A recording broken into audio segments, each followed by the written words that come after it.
হলুদ দেবো। এখানে একটা ভাজা মশলা ভাজছি।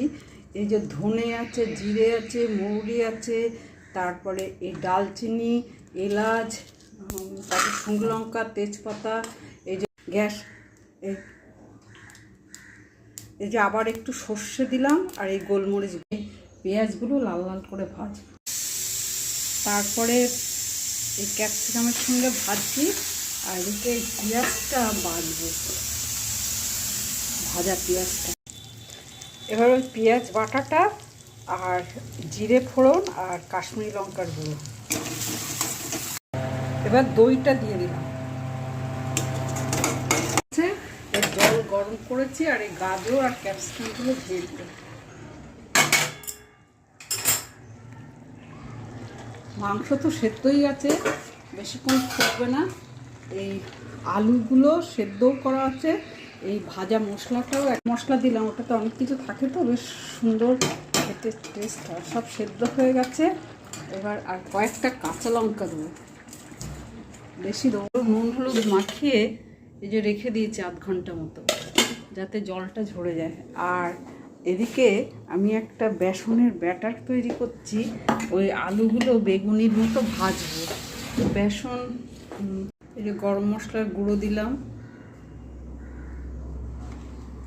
আর এখানে তিল দিয়েছি, এই পোস্ত একটু দিলাম, আর এই খাওয়ার সোডা একটু দেবো, 1 পিঞ্চ মতো দেবো। এই জল অল্প অল্প করে, তেল একটু এই ব্যাটারে দেবো। এবার এই গোবিন্দভোগ চাল আধ ঘন্টা ভিজিয়ে রেখেছিলাম, এতে এই যে 2টো তেজপাতা আর এই গরম মশলা দিয়েছি। আর এখানে এই ঘি দিয়েছি, এই যে ঘি 1 চামচের মতো। আর এখানে শুকনো লঙ্কা আর গোটা গরম মশলা দিয়ে ডাল। এবার হলুদ দেবো, গ্যাসটাকে অফ করে দিয়েছি যদি পুড়ে যায়।